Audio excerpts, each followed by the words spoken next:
Bismillahirrahmanirrahim. Assalamu alaikum dear students. Welcome you all to the video lecture series of mathematics.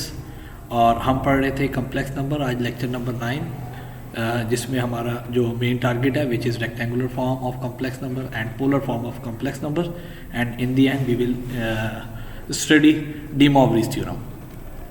सो सबसे पहले rectangular form को study करते हैं. What is rectangular form? तो हम आमतौर पे जो कम्प्लेक्स नंबर की फॉर्म देख रहे थे that was z is equal to x plus iota y या a प्लस b आयोटा वाली form. That form is known as rectangular form. लेकिन इसके लिए ज़रूरी है कि ये x और y क्या होंगे? These are rectangular coordinates. ये हमारे पास क्या होते हैं? रेक्टेंगुलर कोऑर्डिनेट्स होते हैं. फिर पोलर फॉर्म क्या होती है? पोलर फॉर्म हम उसी कम्प्लेक्स नंबर्स को अगर r और थीटा की फॉर्म में कन्वर्ट कर देते हैं तो हमारे पास दैट इज़ हम x प्लस आयोटा y की जगह हम लोग कम्प्लेक्स नंबर को लिखें r cos theta plus iota r sin theta. इस फॉर्म में लिखा जाए तो हम लोग क्या कहते हैं कि कम्प्लेक्स नंबर जो है पोलर कोऑर्डिनेट्स में या पोलर फॉर्म में है. जबकि जब रेक्टेंगुलर कोऑर्डिनेट्स की बात करेंगे तो रेक्टेंगुलर कोऑर्डिनेट्स हमारे पास x, y की फॉर्म में होते हैं. ठीक है. जबकि पोलर कोऑर्डिनेट्स की बात करेंगे तो पोलर कोऑर्डिनेट्स हमारे पास r और थीटा कहलाते हैं. अब x और y these both are the lengths. Okay. x और y दोनों की दोनों रेक्टेंगुलर कोऑर्डिनेट्स में ये दोनों किसको रिप्रेजेंट कर रहे होते हैं? लेंथ को रिप्रेजेंट कर रहे होते हैं.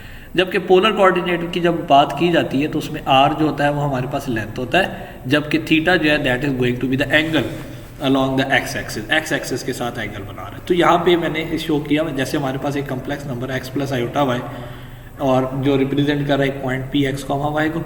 तो रेक्टेंगुलर कोऑर्डिनेट्स क्या होंगे उसके? x और y. x उसका डिस्टेंस होगा from x axis and y is the distance from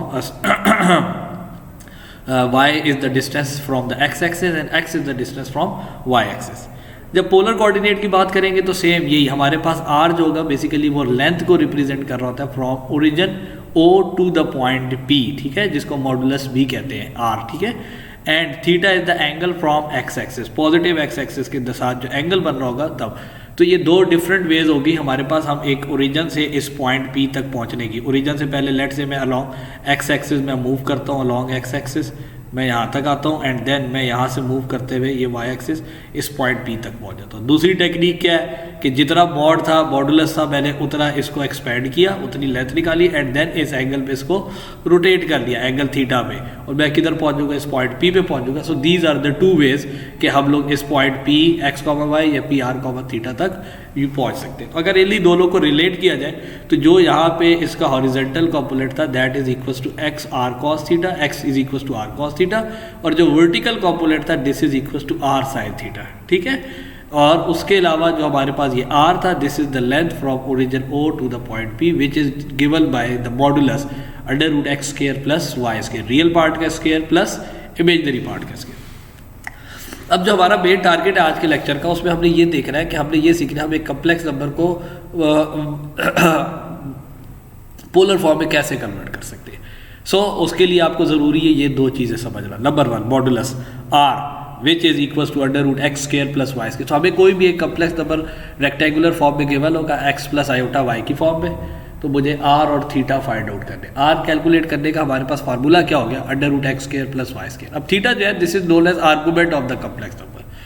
अब ये वेरी करता है, ये किस क्वाड्रेंट में कम्प्लेक्स नंबर लाई कर रहा है उसके अकॉर्डिंग इसकी वैल्यूज होगी. ठीक है. सो फॉर एग्जांपल मेरे पास एक कम्प्लेक्स नंबर है जो फर्स्ट क्वाड्रेंट में लाई कर रहा है. So theta is going to be tangent inverse mod of y dividing by mod of x. ठीक है. सो मतलब पॉजिटिव ही होगी, इसमें मॉड ना भी अप्लाई करें फर्स्ट क्वाड्रेंट के लिए तो सेम है. फिर उसके बाद अगर मैंने सेकंड क्वाड्रेंट में देख लिया तो 180 minus tangent inverse mod of y bye mod of x.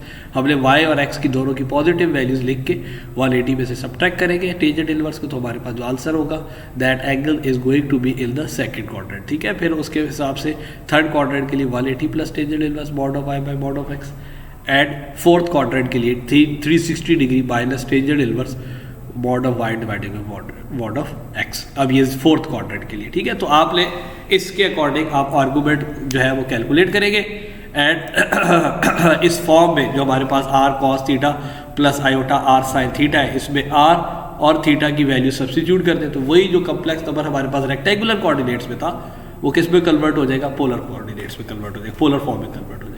सो हम एक क्वेश्चन देखते हैं. जैसे उससे पहले इस क्वेश्चन तक मूव करने से पहले व्यूअर्स प्लीज़ लाइक शेयर कर दें, और आपके कोई भी प्रॉब्लम्स होते हैं, कन्फ्यूजन है, कोई क्वेश्चन है, तो उनको कमेंट सेक्शन में लाजमी बताएं। ओके, सो क्वेश्चन को देखते हैं। Question we are given to convert z is equal to -2 + 2√3 iota into polar form.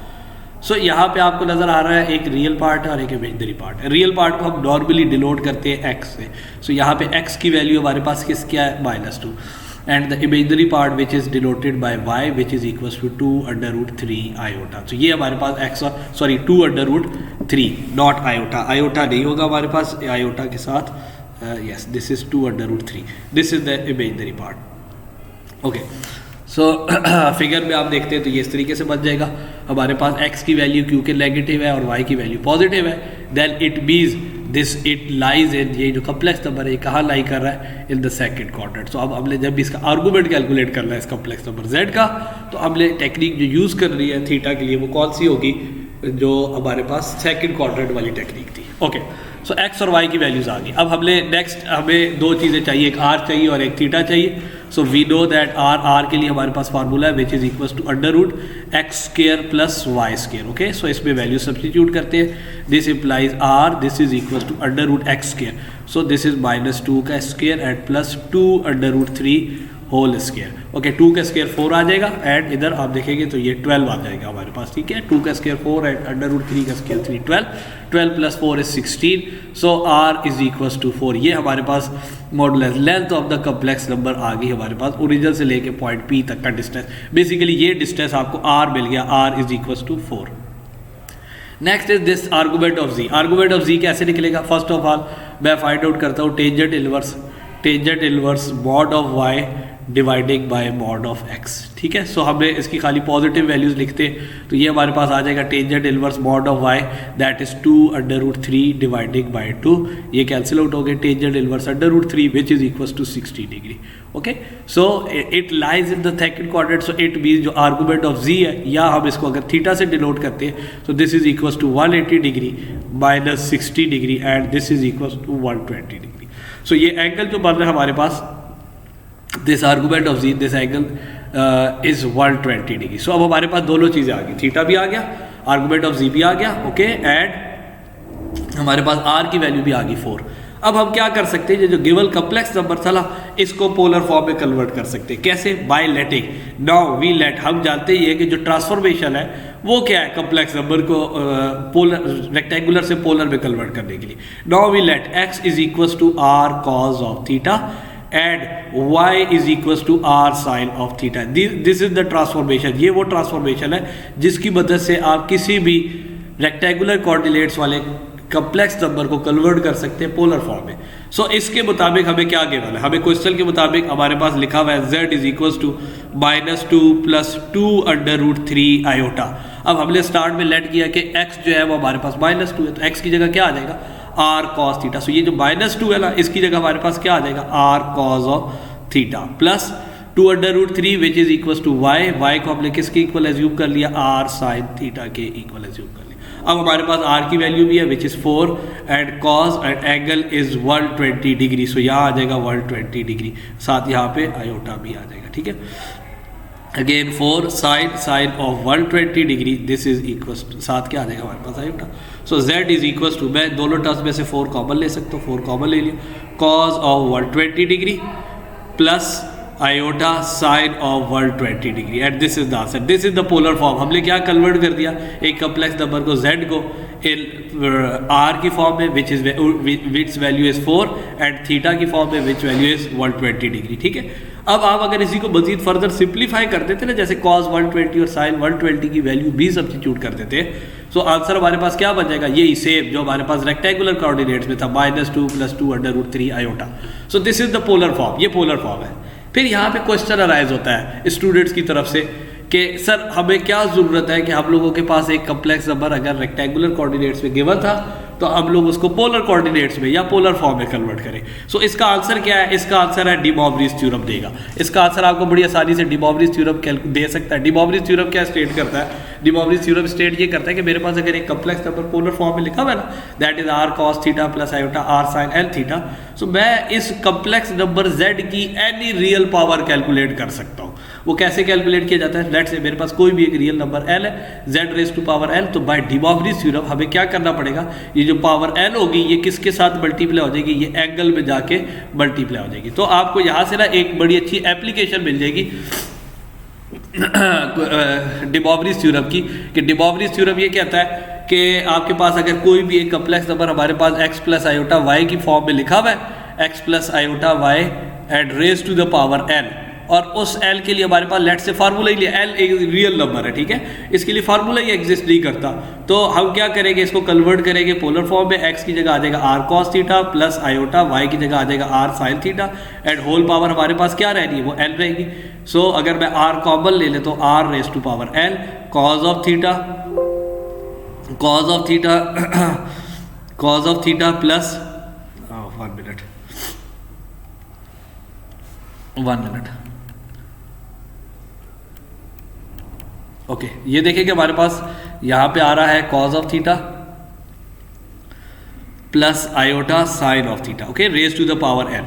Okay, अब नेक्स्ट क्या करते हैं, ये जो l पावर है ना, according to De Morgan's theorem ये किधर मल्टीप्लाई हो जाएगी, ये इसके एंगल में मल्टीप्लाई हो जाएगी। So it becomes R L cos of l theta plus iota sine of l theta, ठीक है, ये हमारे पास इस तरीके से इसके साथ मल्टीप्लाई हो जाएगी। इट मीन्स अब मेरे पास कॉम्प्लेक्स नंबर आ गया जिसकी एनी पावर है, पावर 100 है, पावर 200 है, नेगेटिव में कुछ भी है, तो by using this De Morgan's theorem हम बड़ी इजीली एवेलुएट कर सकते हैं। तो this is the importance of polar form of a complex number. क्या करें हम किसी भी कॉम्प्लेक्स नंबर जो हमारे पास a plus B iota given है विद एनी nth पावर, हम क्या करेंगे, इसको कन्वर्ट करेंगे हम लोग सबसे पहले उसकी पोलर फॉर्म में। और पोलर फॉर्म कैलकुलेट करने के लिए आपको क्या चाहिए, आपने प्रीवियस एग्जांपल में सीखा, आपको चाहिए मॉडुलस r, ठीक है, और उसके अलावा आपको चाहिए आर्गुमेंट जिसको हम लोग डिनोट करते हैं थीटा से, and then convert this complex number a plus iota b raise to power l into polar form z raise to power l r raise to power l cos l theta plus iota sine l theta, इसमें convert हो जाएगा, ठीक है। And then इसको simplify करेंगे using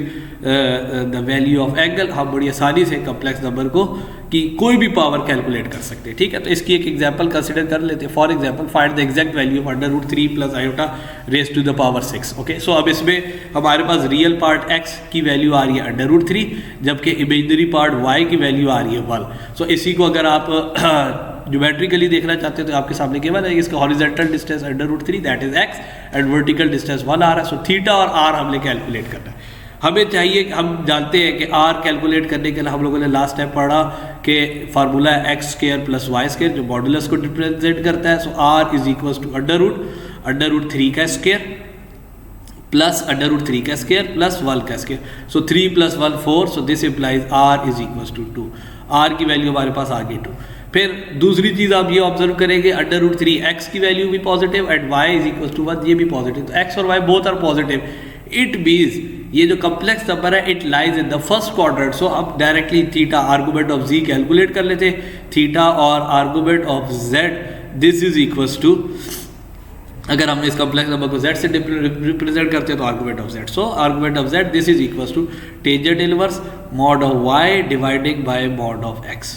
so this is going to be tangent inverse y की value हमारे पास 1 है और x की वैल्यू हमारे पास √3 है। सो कैलकुलेटर यूज करेंगे, आपको टेंजेंट इनवर्स 1/3 की वैल्यू मिल जाएगी 30 degree. So theta is equal to 30 degree. अब थीटा इक्वल टू 30 डिग्री आ गया आपके पास। नाउ लेट, अब हम लोगों ने ये पढ़ा कि सब्स्टिट्यूशन क्या है हमारे पास, जब हमने एक कम्प्लेक्स नंबर को रेक्टेंगुलर से पोलर फॉर्म में लेके जाना है, हम लेट करते हैं x is equal to r cos of theta and y is equal to r sine of theta. अब यहाँ पे हमारे पास x की वैल्यू √3 है, y की वैल्यू 1 है। तो बेसिकली क्वेश्चन क्या था हमारे पास, क्वेश्चन ये था √3 plus iota raise to power 6। So ये क्या बन जाएगा, ये बन जाएगा √3 की जगह आ जाएगा r cos थीटा, बिकॉज √3 किसकी इक्वल था x, तो r cos theta plus iota and 1 की जगह क्या आ जाएगा r sin theta and raise to the power 6। अब आप देखेंगे यहाँ डी मॉर्गन्स थ्योरम अप्लाई होता है पोलर फॉर्म पे, तो यहाँ हम रेज टू पावर 6 को बड़ी आसानी से कैलकुलेट कर सकते हैं। अदरवाइज आपको अगर √3 plus iota raise to power 6 को कैलकुलेट करना है तो होल स्क्वायर को 3 टाइम्स कैलकुलेट करना पड़ेगा, या स्क्वायर पहले ओपन करें देन क्यूब ले। तो इस तरीके से यहाँ पे एग्जाम्पल के तौर पर आप समझ सकते हैं कि डी मॉर्गन्स थ्योरम का जो हमारे पास की एप्लीकेशन है। सो ये हमारे पास अगर मैं r कॉमन ले लेता हूँ तो r raise to power 6 cos of theta plus iota sine of theta raise to the power 6। अब r और थीटा दोनों की वैल्यूज हमारे पास मौजूद है।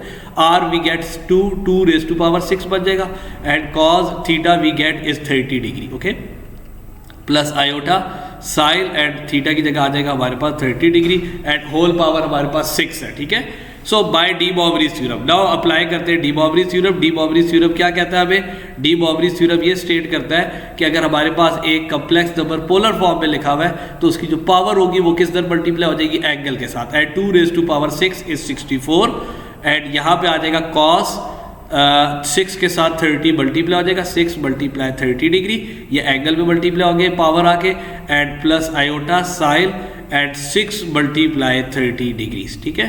सो ये आ जाएगा, एंड बाहर हमारे पास 64 लिखा हुआ है, cos 6 into 30 cos 180 which is equal to -1 plus iota sine 180 degree is equal to 0। So 64 multiply होगा -1 इंटू 0 आयोटा के साथ, सो आंसर आ जाएगा -64 plus 0 iota. This is the simplest form of the complex number √3 plus iota raise to the power 6। ये application थी बेटा हमारे पास polar form की और डी मॉवरीज थ्योरम की। कि पहली चीज़ हम पोलर फॉर्म में कन्वर्ट क्यों करते हैं? Because de Moivre's theorem apply किसके ऊपर होता है? पोलर फॉर्म के ऊपर। और डी मॉवरीज थ्योरम का एडवांटेज क्या है कि we can easily resolve any complex number raise to the power n, and n is a real number. l कोई भी रियल नंबर है, आप उसको बड़ी आसानी से इससे सॉल्व कर सकते हैं। So student that's all for today's lecture. इंशाल्लाह फिर नेक्स्ट लेक्चर में मिलेंगे, तब तक आप लाजमी इस वीडियो को लाइक करें, शेयर करें, एंड कमेंट सेक्शन में आपकी कोई भी क्वेरीज हो, कोई क्वेश्चंस होते हैं तो लाजमी डिस्कस करें। तब तक के लिए अल्लाह हाफिज़, थैंक यू।